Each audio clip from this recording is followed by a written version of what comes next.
Il faut dire aussi que le système de prêts et bourses est classé en fonction du revenu annuel. C'est sûr que si vous avez des parents qui font au-dessus de 120 000 par année, au-dessus de 120 000 par année, attendez-vous pas à avoir des bourses, mais si vous êtes sous le seuil de la pauvreté, vous allez payer aucun droit de scolarité. Là.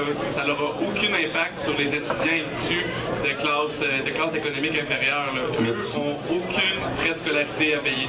Merci. Le camp contre la hausse voulait intervenir sur celle-là. Oui. Il faut se rappeler, Léo en a parlé un peu, le système de prêt-bourse a plusieurs problèmes. Il est mal adapté, il ne correspond pas aux besoins réels des étudiants. Le système de prêt-bourse, par exemple, considère l'Internet comme un bien de luxe en 2012, alors qu'on sait que dans la forte majorité des programmes, l'Internet est nécessaire aux études, nécessaire à la recherche. Autre chose, en fait, les frais de subsistance pour les étudiants n'ont pas été indexés à plusieurs années dans les dernières décennies, ce qui fait que pour le gouvernement, un étudiant qui est sur l'aide financière aux études doit utiliser 7 $ par jour pour manger.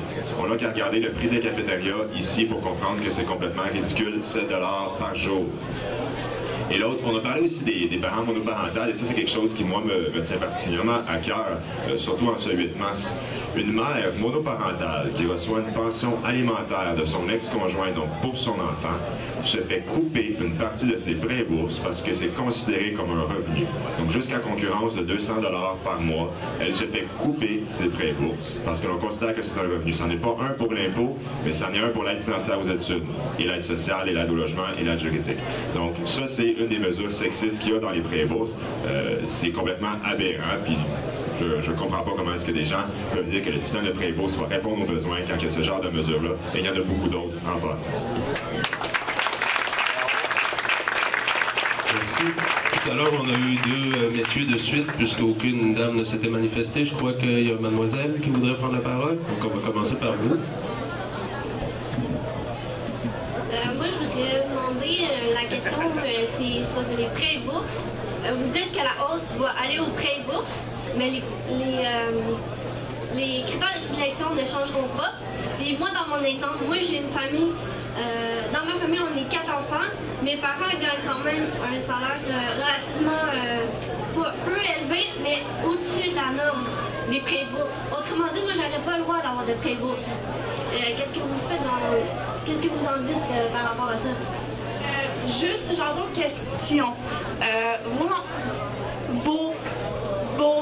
Ton frère et soeur ont quel âge? On a toutes 18 en montant. 18 en montant. 18, 23, 25. OK. Est-ce que vos frères et sœurs sont également aux études comme vous? Oui. Normalement, selon vos feuillets, vous devriez tous avoir accès à ce montant-là parce que les prêts et bourses tiennent compte des besoins faits par les familles nombreuses. Il faut comprendre ici que même si on est 4, 6, on est très nombreux comme enfants dans ma propre famille, mon frère, ma soeur et moi sommes éligibles au système de prêts et bourses. J'ai droit mes parents gagnent environ un salaire annuel de... J'ai pas droit au chiffre, mais mettons que c'est un peu moins de 50 000 $ par année. Disons que c'est un peu en dessous de la moyenne. Pour un couple qui est encore à 2 et encore marié. Moi, j'ai droit à 25 % de bourse, 75 % de prêt. C'est pas à cause que vous êtes 4 dans votre famille que vous n'avez pas le droit au prêt. Là. Vous allez avoir droit au pourcentage de bourse et au pourcentage de prêt. Puis en plus de la bonification des prêts et bourses, le gouvernement du Parti libéral qui a proposé dans le budget Bachand propose que le remboursement de ces prêts et bourses-là s'échelonne sur des années supplémentaires pour pouvoir permettre un réajustement adéquat. Puis il faut dire aussi que oui, une partie du financement va dans les prêts et bourses, mais dans ces prêts et bourses-là, quand tu vas te rendre à l'université, une partie du financement va aussi à rendre ton diplôme compétitif sur l'échelle nord-américaine pour que tu puisses te trouver un bon emploi et pouvoir concurrencer avec les travailleurs étrangers ou canadiens qui viennent d'appliquer sur le même poste que toi. Donc, est-ce que l'autre camp veut intervenir? Je pense qu'on a ici un bel exemple. C'est quoi les impacts concrets de l'augmentation des frais de scolarité sur la vie des gens? Parce qu'au-delà de toutes les statistiques qu'on a énumérées depuis le début du débat, il il y a des gens comme nous autres qui ont de la misère à arriver à la fin du mois, il y a des familles de la classe moyenne qui ont de la misère à arriver à la fin du mois. Je pense qu'au lieu de prendre la chance de perdre ne serait-ce qu'un étudiant sur les bancs d'école universitaire pour aller récolter quelques millions de dollars, je pense qu'on devrait faire le choix de l'éducation abordable. Parce que moi, je pense que l'éducation, ça devrait être le dernier endroit où le gouvernement irait grappiller pour aller chercher des sous. Je pense qu'il y a bien d'autres endroits où avant, on peut aller chercher de l'argent si on veut vraiment réinvestir dans le système d'éducation québécois. Puis comme on l'a expliqué tantôt, le programme de Prêts et bourses est criblé de problèmes. On l'a vu ici, on a des gens, des familles nombreuses qui ne sont pas admissibles aux Prêts et bourses. Je vais donner un dernier exemple. Quand on a une famille qui gagne 60 000 $ de revenus avec un enfant, le gouvernement du Québec considère que cette famille-là devrait donner 6 000 $ par année à son enfant, soit environ 10 % de son revenu. Inutile de vous dire que c'est totalement impossible. Donc nous, à la Fédération, on a été voir le gouvernement, on leur a demandé qu'est-ce qu'on fait si l'étudiant, sa famille ne lui donne pas, par exemple, cet argent-là. Mais ce que répond le gouvernement du Québec, c'est pas suivre vos parents. Allez devant la cour, parce qu'en fonction du code civil, vos parents sont obligés de vous donner de l'argent. Mais ça, moi, je pense que ça n'a pas de bon sens. Je pense qu'on ne devrait pas obliger des étudiants à poursuivre leurs parents. Je pense qu'il faudrait réviser les critères du programme de Prêts et bourses, puis s'assurer que l'éducation est abordable. Ça, je pense que c'est un choix beaucoup plus intelligent. Merci. Je vais faire un point d'ordre pour les prochaines questions. J'aimerais que ça reste des questions et aussi qu'on évite les échanges entre les gens sur l'estrade et les gens dans la salle. Donc, formulez une question claire et nos intervenants y répondront de la façon la plus claire possible aussi. Merci.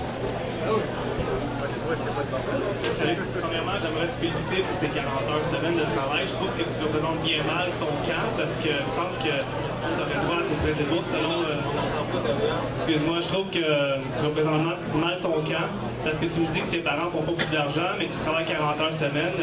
Je trouve exceptionnel, c'est pas tout le monde qui serait capable de faire ça parce que globalement, il y a plusieurs personnes qui auraient sûrement lâché avant. Bravo.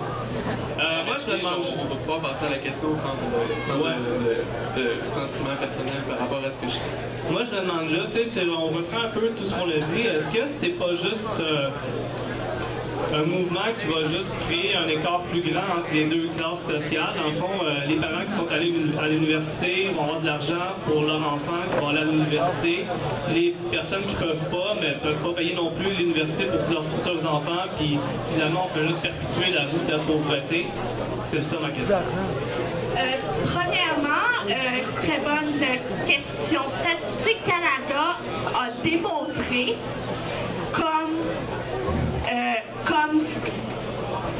Statistique Canada a démontré comme quoi que ce sont l'encouragement des parents qui est le plus gros facteur familial par rapport à la fréquentation universitaire et non le portefeuille. D'ailleurs, j'ai un très bon exemple, ma mère. Ma mère venait de Port-Cartier. Ça, là, c'est à 12 heures de route ici, sur la Côte-Nord. Ma mère venait de la famille la plus pauvre de ce petit patelin éloigné. Elle a pris sa valise orange le 24 juillet 1967 et elle a débarqué à Montréal. Avec son travail, elle a pu faire un certificat en comptabilité à l'UQAM. Donc, ça se fait sans sortir. Il faut juste avoir la bonne volonté.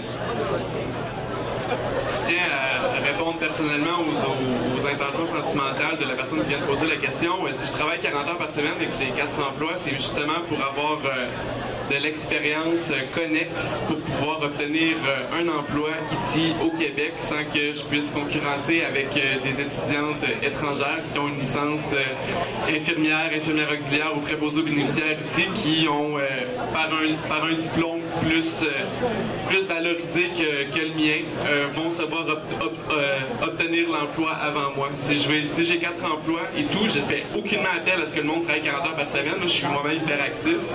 C'est pour obtenir les compétences et un curriculum vitae comparable aux étudiantes étrangères.